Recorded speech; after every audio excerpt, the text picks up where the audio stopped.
लेकिन अब मैं रोहित जी से पूछना चाहूंगी। रोहित जी, देशभक्ति की तो बात होती है और देशभक्ति के बदलते वक्त के साथ मायने क्या हैं वो भी हम देखते हैं। हम तो राजनीति में कई नेताओं को, अभिनेताओं को ये भी सुनते आए हैं कि अभी आजादी मिले हुए तो कुछ ही वर्ष बीते हैं। आप बताइए रोहित जी के अंदाज में ये बदलता वक्त क्या है? बिल्कुल, सबसे पहले तो इंडिया डेली लाइव की तरफ से समस्त देशवासियों को स्वतंत्रता दिवस की बहुत बहुत शुभकामनाएं। और जैसा कि आजादी पर्व हम लोग मना रहे हैं, मैं 4 पंक्तियां सबसे पहले अपने नायकों को समर्पित करता हूं कि अखिल विश्व में भारत मां का जिसने मान सम्मान लिखा, गर्म लहू की स्याही से भारत देश महान लिखा। क्या बात है। कफन हटाकर जब चेहरे से देखा हमने सैनिक के, जहां धड़कता दिल उसका उस पर हिंदुस्तान लिखा। क्या बात है, वाह, जहां धड़कता दिल उसका उस पर हिंदुस्तान लिखा। और जैसा कि तिरंगा जिसके लिए हमारे सैनिक अपने प्राण देते रहे हैं, मैं 4 पंक्तियां समर्पित करता हूं और पढ़ता हूं कि न खूनी खेल हो भारत में मेरे, ना ही दंगा हो, न पापों से घिरे गंगा, न अब इंसान दुरंगा हो। यही है प्रार्थना ईश्वर मेरी 15 अगस्त के दिन, समूचे विश्व के ऊपर लहरता ये तिरंगा हो। क्या बात है, समूचे विश्व के ऊपर लहरता ये तिरंगा हो। मैं एक कविता छोटी सी पढ़ना चाहता हूँ एक ऐसे विषय पर जो अभी पड़ोस में, जैसा कि भैया ने कहा कि पड़ोस में एक देश है जो तीसरी बार आजाद हुआ, और पढ़ना इसलिए मुझे आवश्यक लगा क्योंकि हमारे देश के कुछ नेताओं ने कहा कि जैसी क्रांति वहां हुई वो भारत में भी वो दृश्य देखना चाहते हैं। माफ करिएगा, ये कोई क्रांति नहीं थी। एक वृद्ध महिला के अंत्य वस्त्रों की नुमाइश करने वाले और बकरी चुराने वाले लोग कुछ भी हो सकते हैं, लेकिन क्रांतिकारी नहीं हो सकते। तब कुछ पंक्तियां पढ़ना चाहता हूँ कविता की कि कल तक चिड़िया चहक रही थी, आज वहां शमशान हुआ, मानवता का राजमहल एक पल में कब्रिस्तान हुआ, मकसद सत्ता परिवर्तन था तो फिर पूरा हुआ तुम्हारा, कहीं विमर्श में ही नहीं था जो हिंदुओं के घर जलाए गए। आपका तो सत्ता परिवर्तन मकसद था, वो हो गया था आपका पूरा, कि मकसद सत्ता परिवर्तन था तो फिर पूरा हुआ तुम्हारा।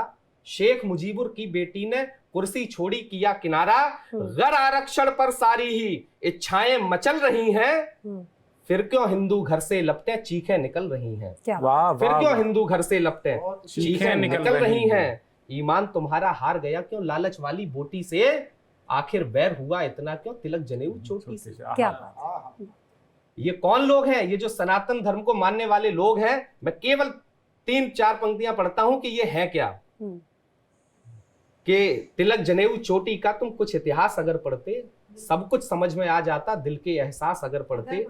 हिंदू मुस्लिम भाई भाई नारे का सम्मान किया, गंगा जमुना तहजीबों के संगम में स्नान किया, धैर्य क्षमा से अनुपम गुण पुरखों से मिले विरासत में, हर मजहब को गले लगाना सदियों से है आदत में, चींटी से हाथी नदियों पेड़ों हिमशिखरों को पूजा, बोल सके धरती को मां दुनिया में कोई नहीं। क्या बात है, बहुत हमें जो पृथ्वी को मां बोलते हैं। भारत में भी नेता इस पर मौन साध कर बैठे हैं, बाजू फड़का करती थी वो हाथ बांध कर बैठे हैं, बाजा पर बजा रहे गाजा, इस देश की संसद में जय फिलिस्तीन के नारे लग गए, लेकिन 1 करोड़ से ज्यादा जो हिंदू और अल्पसंख्यक बांग्लादेश में परेशान है, उनके ऊपर एक शब्द किसी नेता ने नहीं बोला। संसद में तब कहना चाहता हूं कि भारत में भी नेता इस पर मौन साध कर बैठे हैं, बाजू फड़का करती थी वो हाथ बांध कर बैठे हैं, बाजा पर बजा रहे गाजा पर बजा रहे बाजा, उनसे दूर का रिश्ता है, गाजा पर बजा रहे बाजा उनसे दूर का रिश्ता है, लेकिन ये जो सिसक रहे हैं इनसे खून का रिश्ता क्या बात है। बहुत 47 से पहले ये सब भारत माँ के बेटे थे, 47 से पहले ये सब भारत माँ के बेटे थे, मातृभूमि आजाद कराने सर पर कफन लपेटे थे, कुछ लोगों के लालच ने सीमाएं खींची बांट दिया, जिस घने वृक्ष की छांव में हम बैठे थे वो काट दिया, लेकिन जलते घर से उठती लपटे नहीं निहारे हम, समय आ गया हुई अतीत की भूले सभी सुधारे। अंतिम पंक्तियां कविता की पढ़ता हूं कि दल की सीमा तोड़ के संसद एक स्वर में ही हुंकारे।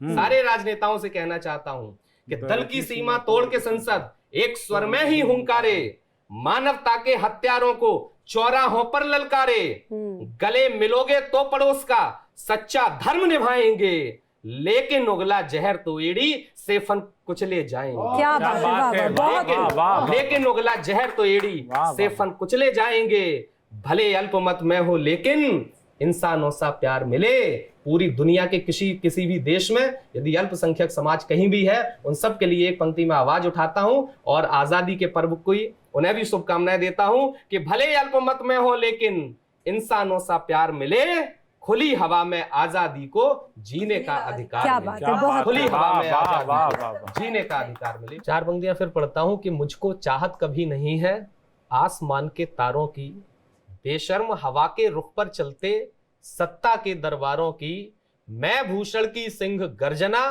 खुद की ताकत रखता हूं, वंदे मातरम होठों पर और दिल में भारत रखता हूं। क्या बात है, बहुत और 4 पंक्तियां बस ये और पढ़ता हूं सैनिकों की तरफ से कि संकटों को झेल कर घास वाली रोटियों में शौर्य स्वाभिमान को जगाना जानते हैं हम। ये एक सैनिक कह रहा है कि संकटों को झेल कर घास वाली रोटियों में शौर्य स्वाभिमान को जगाना जानते हैं हम, गर जिद पे अड़े तो जबड़े को खोलकर उंगली पे शेर को नचाना जानते हैं हम। दोस्ती में दोस्तों पे जान वार देते किंतु शत्रुओं को धूल भी चटाना जानते हैं हम, और हम ही से महकता है देश का बगीचा क्योंकि लहू को पसीने सा बहाना जानते हैं क्या हम। बात, लहू को पसीने सा बहुत खूब। बहाना जानते हैं हम। बहुत बहुत धन्यवाद। बहुत खूब, वाह।